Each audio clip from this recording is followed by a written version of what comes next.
اعوذ باللہ من الشیطان الرجیم بسم اللہ الرحمن الرحیم الحمد للہ رب العالمین الصلاۃ والسلام علی سیدنا و مولانا بالقاسم محمد وعلی اہل بیتہ الطیبین الطاہرین ولعن الدائم علی اعدائہم الی قیام یوم الدین رب اشرح لی صدری ویسر لی امری واحلل عقدۃ من لسانی یفقہوا قولی۔ اعوذ باللہ من الشیطان الرجیم بسم اللہ الرحمن الرحیم یا ایھا الذین آمنوا کتب علیکم الصیام کما کتب علی الذین من قبلکم لعلکم تتقون، صدق اللہ العلی العظیم۔ ایک مرتبہ پھر ہم آپ کی خدمت میں حاضر ہیں فیوضات رمضان المبارک کے اس پروگرام میں آپ کے سوالات اور انشاءاللہ آپ کی خدمت میں ہم حاضر ہیں۔ ماہ مبارک رمضان برکتوں کا مہینہ، رحمتوں کا مہینہ، اور نبی اکرم صلی اللہ علیہ وآلہ کے اس خطبے کی کہ جس کو شیخ صدوق نے بیان کیا اور مفاتیح الجنان میں شیخ عباسی قمی نے اس کو نقل کیا۔ آپ صلی اللہ علیہ وآلہ وسلم فرماتے ہیں، دیکھیں یہ ہے رحمتوں کا مطلب، برکتوں کا مطلب یہ ہے کیا جو یہ عبارت ملاحظہ فرمائیں، من تطوع، جو گزشتہ ہماری گفتگو تھی، مثلا صلہ رحمی کرے، اگر کوئی شخص اپنے شر کو دوسرے سے محفوظ رکھے تو قیامت کے دن خدا اپنے غضب کو روک کر رکھے گا۔ یہ رحمت الہی، یہ رحمت الہی ہے اس ماہ مبارک رمضان کی۔ یا من تطوع فیہ بصلاۃ کتب اللہ لہ براءۃ من النار، کہ جو شخص مستحب نماز کو اس مہینے میں انجام دیتا ہے، خداوند متعال جہنم سے برات نامہ دیتا ہے۔ برات نامہ یعنی جہنم کی آگ اسے نہیں جلائے گی، وہ جہنم میں نہیں ڈالا جائے گا جو شخص مستحب نماز کو ادا کرتا ہے۔ یہاں پر میں آپ کی خدمت میں عرض کر دوں، دیکھیں مستحب نماز، ویسے فقہا ایک نقطہ بیان کرتے ہیں کہ نماز ہر حال میں مستحب ہے، یعنی دو قسم کی ہمارے پاس مستحب نمازیں ہیں۔ ایک جو کسی چیز سے ریلیٹ کرتی ہے، مثال کے طور پر نماز ظہر عصر کی نافلہ، فجر کی نافلہ، نماز شب، اور ایک دفعہ خود آپ کا جی چاہ رہا ہے 2 رکعت نماز پڑھیں، ضروری نہیں کہ کوئی ذکر آیا ہو روایت میں کہ فلاں وقت نماز پڑھو، اس وقت نماز، اگر مثال کا ابھی جی چاہ رہا ہے، میرا وضو کی حالت میں ہوں، جی چاہ رہا ہے خدا کی عبادت کروں، نماز پڑھوں، مستحب ہے۔ اگرچہ 2 رکعت سے زیادہ مستحب نماز نہیں ہو سکتی ہے، مگر جو ایگزمپٹڈ ہے نماز وتر کہ 1 رکعت ہے، ورنہ جنرلی جو ہے وہ مستحب نماز 2 رکعت ہے، نہ کم نہ زیادہ۔ لیکن ایک مسئلہ آپ کی خدمت میں عرض کر دوں کہ چونکہ ذکر آیا مستحب نمازوں کا، تو ایک مستحب نماز جس سے بڑی غفلت برتی جاتی ہے، اور روایتوں میں بہت زیادہ تاکید آئی ہے، اور وہ ہے واجب نمازوں کی نافلہ، واجب نمازوں کی جو نافلہ ہے، جس کو عام اصطلاح میں نفل کہتے ہیں۔ فجر کی 2 رکعت نافلہ ہے، 2 رکعت فجر کی نماز ہے، 2 رکعت اس کی نافلہ ہے، اور وہ نماز فجر سے پہلے پڑھی جاتی ہے۔ ظہر کی 8 رکعت نافلہ ہیں، 2 رکعت کر کے 4 نمازیں، 8 رکعت جو ظہر سے پہلے پڑھی جاتی ہے۔ عصر کی 8 رکعت نافلہ ہے، جو 2 رکعت کر کے نماز ظہر کے بعد اور نماز عصر سے پہلے پڑھی جاتی ہے، یعنی ظہر کی بھی 8 رکعت 2 کر کے، نماز عصر کی بھی 8 رکعت 2 کر کے، نماز مغرب کی 2 رکعت کر کے 4 رکعت نافلہ ہے، جو نماز مغرب کے بعد پڑھی جاتی ہے، اور نماز عشاء کی بیٹھ کر 2 رکعت جو از اکول ٹو 1 رکعت کنسیڈر کی جائے گی، 1 رکعت کاؤنٹ کی جائے گی، 1 رکعت کاؤنٹ کی جائے گی جو نماز عشاء کے بعد، یعنی مغرب کی بھی نماز کے بعد ہے اور عشاء کی بھی نماز کے بعد ہے، باقی فجر، ظہر، عصر کی نماز سے پہلے ہے۔ ان نمازوں کی فقط ماہ مبارک رمضان میں نہیں بلکہ پورا مہینہ، پورا سال، پوری زندگی ہمارے یہاں اہل سنت کے نوافل کی پابندی ہے۔ ہم سمجھتے ہیں کہ شاید اہل سنت کیا ہے، نہیں، ہمارے پاس جا کے روایات دیکھیں، بلکہ بعض مستحب نمازیں ثابت نہیں ہیں لیکن مشہور بہت زیادہ ہے عوام کے درمیان۔ دیکھیں، عوام کی شہرت کا تو کوئی اعتبار نہیں ہوا کرتا ہے، اعتبار ہے ائمہ اطہار علیہ السلام نے مستند روایتوں میں کن نمازوں کا ذکر کیا ہے۔ مستند معتبر روایتوں میں، ایک روایت میں نہیں، متعدد کثرت کے ساتھ ائمہ اطہار علیہ السلام نے روزانہ کی نافلہ نماز پڑھنے کی تاکید کی ہے، حتیٰ یہ بیان کیا کہ اگر قضا ہو جائے، دیر ہو گئی، ادا نہ کر سکے تو انسان اس نمازوں کی قضا کرے۔ مستحب نمازوں کی، واجب کی بات نہیں ہو رہی، واجب تو قضا کرنی ہے، اگر خدا نہ خواستہ نعوذ باللہ من ذالک اگر واجب نماز چھوٹ جائے، اولا تو چھوٹنی نہیں چاہیے، لیکن اگر چھوٹ جائے تو واجب ہے کہ انسان اس کی قضا کرے۔ لیکن مستحب نمازیں، نوافل، ظہر، عصر، مغرب، عشاء، روایتوں میں بہت زیادہ جو اس کی تاکید آئی ہے، حتیٰ ایک شخص امام کی خدمت میں آیا، کہا یا ابن رسول اللہ، میرے اوپر بہت ساری نوافل ہے، بہت ساری نافلہ نمازیں ہیں، اپنی زندگی میں نماز ظہر، عصر، فجر، مغرب، عشاء ادا نہیں کی، بہت ساری نمازیں۔ امام علیہ السلام نے کہا کہ اس کو قضا کرو۔ کہا کتنی قضا کرو؟ کہا اتنی قضا کرو کہ تم کو یقین ہو جائے کہ ساری کی ساری قضا ہو گئی، اتنی تاکید ہے۔ اسی طرح انہی نوافل میں نماز شب جو 11 رکعت ہے، 11 رکعت نماز شب کی تاکید آئی ہے۔ فقط نماز شب، ہمارے یہاں نماز شب کی پھر بھی تاکید زیادہ بیان کی جاتی ہے، یہ روزانہ کی نافلہ نمازیں اتنی زیادہ عوام کے درمیان مشہور نہیں ہے، اگرچہ روایتوں میں مشہور ہے، روایتوں میں تاکید آئی ہے، لیکن ہمارے درمیان چونکہ رائج نہیں، ہم سمجھتے شاید اہل سنت کی یہ نماز ہوگی کوئی تراویح کی طرح۔ جی نہیں، تراویح کی طرح نہیں ہے یہ، بلکہ ائمہ اطہار علیہ السلام نے اس کو بیان کیا ہے۔ لہٰذا یہ ساری واجب نمازوں کو ملا کر یہ بن جاتی ہے 51 رکعت، 51 رکعت، کہ جو مومن کے لیے، مومن کی نشانیاں کے طور پر، کہ مومن کی نشانی یہ ہے کہ وہ شب و روز میں 51 رکعت نماز پڑھتا ہو، اور یہ جتنی میں نے بھی آپ کے سامنے بیان کی اور اس میں 17 رکعت واجب کو ایڈ کر دیں تو یہ ساری ملا کر جو وہ 51 رکعتیں بنتی ہے، 51 رکعتیں بنتی ہے۔ خوب، انسان عام دنوں میں بھی مستحب ہے تو ماہ مبارک رمضان میں یہ نافلہ نماز ہے، نماز جعفر طیار، کتنی تاکید آئی ہے، کتنی تاکید آئی ہے۔ اگرچہ بہت ساری مستحب نمازیں جو مفاتیح الجنان میں موجود ہے، سند کے اعتبار سے ثابت شدہ نہیں ہے، رجعان پڑھنے میں کوئی حرج نہیں ہے، لیکن انسان پریفر کرے کہ پہلے ان عبادتوں کو، ان مستحب نمازوں کو ادا کرے جو ائمہ اطہار علیہ السلام نے روایت معتبرہ میں، اور ایک روایت میں نہیں، متعدد روایتوں میں جس کا بیان کیا ہے۔ لہٰذا معصوم فرماتے ہیں، ختمی مرتبہ صلی اللہ علیہ وآلہ اس نقل کے مطابق ارشاد فرماتے ہیں، من تطوع فیہ بصلاۃ، جو شخص ماہ مبارک رمضان میں مستحب نماز کو ادا کرتا ہے، کتب اللہ لہ براۃً، خدا اس کو ایک رقعہ لکھ کر دے گا، من النار، جہنم سے آزادی کا۔ یہ تو ہو گئے مستحب نمازیں، خب واجب تو ادا کرنی ہے۔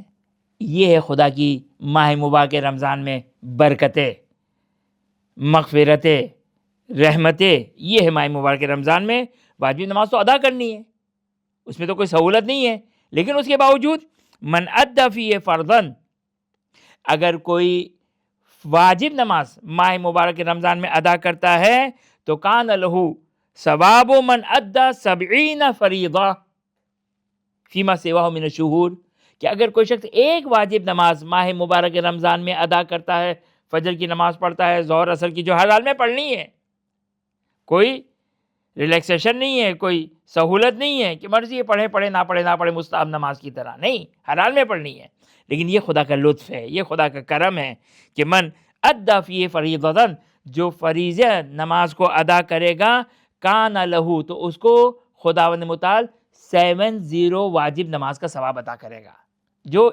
ماہ مبارک رمضان کے علاوہ ہو۔ یعنی آپ تصور کریں کہ 5 نمازیں انسان فجر کی نماز پڑھتا ہے، ایک ثواب ملا، ایک فجر کی نماز کا ثواب ملا. ظہر کی نماز پڑھی، ایک ظہر کی نماز. معصوم فرماتے ہیں، بلکہ ختمی مرتبت فرماتے ہیں صلی اللہ علیہ وآلہ اس نقل کے مطابق، جو رمضان المبارک میں ایک واجب نماز ادا کرتا ہے، خدا اس کو 70 واجب جو رمضان کے علاوہ ہو اس کا ثواب جو کو ایک ماہ مبارک رمضان میں نماز پڑھنے کا ثواب ملتا ہے. یہ ہے اس مہینے کی برکتیں، اس مہینے کی برکتیں. کیا یہ ساری شروع سے بیان ہو رہی ہے کہ انفاسکم فیہ تسبیح، نومکم فیہ عبادہ. قرآن کی ایک آیت پڑھنا کل قرآن کا ثواب ہے، سانس لینا تسبیح کا ثواب ہے، سونا عبادت کا ثواب ہے. اس میں تمہاری اعمال مقبول ہے، قبول ہے، اس میں تمہاری دعا مستجاب ہے. یہ سب ماہ مبارک رمضان المبارک کی جو برکتیں ہیں، مغفرتیں ہیں، خاص خداوند متعال یہ ہے اس ماہ مبارک کے رمضان میں کہ خدا کہتا ہے کہ میں میزبان ہوں، تم مہمان ہو، تم مہمان ہو، میں تمہارا خیال رکھوں گا. یہ ہم جو فقط مادی نگاہ نہ رکھیں، فقط مادی نگاہ نہ کریں کہ بھائی کوئی چیز، کوئی بونس لگ گیا، ہم نے کہا انشاءاللہ ماہ مبارک رمضان کی برکتوں سے ہوگا، ماہ مبارک رمضان کی برکتوں سے ہوگا. لیکن یہ مادی نگاہیں، کوئی لاٹری کھل گئی، کوئی بانڈ کھل گیا، اللہ لاٹری جائز نہیں ہے، لیکن کوئی بانڈ کھل گیا، کوئی بونس مل گیا، ہم نے کہا یہ ماہ مبارک رمضان کی برکتیں انشاءاللہ ہوں گی، یہ بھی انشاءاللہ ہوں گی. لیکن یہ وہ برکتیں ہیں کہ جو یقینی طور پر ہے انشاءاللہ العزیز. لہٰذا انسان جو ہے وہ کوشش کریں کہ اس ماہ مبارک رمضان کی فضیلتوں کو حاصل کریں. اب ہم آتے ہیں دوبارہ اپنے سوالات کے کہ جو ہمارے پاس آپ لوگوں کی جانب سے جو آئے ہوئے ہیں. اچھا، ایک مسئلہ آپ کی خدمت میں بیان کر دوں کہ گزشتہ گفتگو میں جو ہم نے ایک مسئلہ بیان کیا تھا اس سے متعلق ایک نقطہ بیان کر دوں. کیا گئے سیستانی نے عروۃ الوثقی میں، صاحب عروہ نے، جو صاحب عروۃ الوثقی ہے، انہوں نے ایک بات کہی اور آگے سیستانی نے بھی اس کو قبول کیا ہے کہ بیماری میں کیا کیا آتا ہے. ہم نے بیان کیا تھا کہ ابھی ہم صحیح ہے روزہ رکھیں گے تو بیمار ہو جائیں گے، یہ بھی ڈاؤٹ بھی ہے، شک بھی ہے، ویلڈ شک ہونا چاہیے، قابل توجہ شک ہونا چاہیے، ایسے وسوسہ نہیں.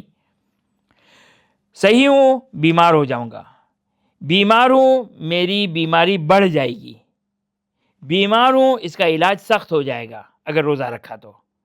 اسی طرح بیمار ہوں اگر روزہ رکھا تو درد بڑھ جائے گا، درد بڑھ جائے گا. لہذا اگر اس میں فرماتے ہیں کہ اگر خوف بھی ہے، ڈر بھی ہے، یقین ہونا ضروری نہیں ہے، درد بڑھ جائے گا، درد ہو جائے گا. اگر میں نے روزہ رکھا، پانی نہیں پیا تو درد ہو جائے گا، درد بڑھ جائے گا.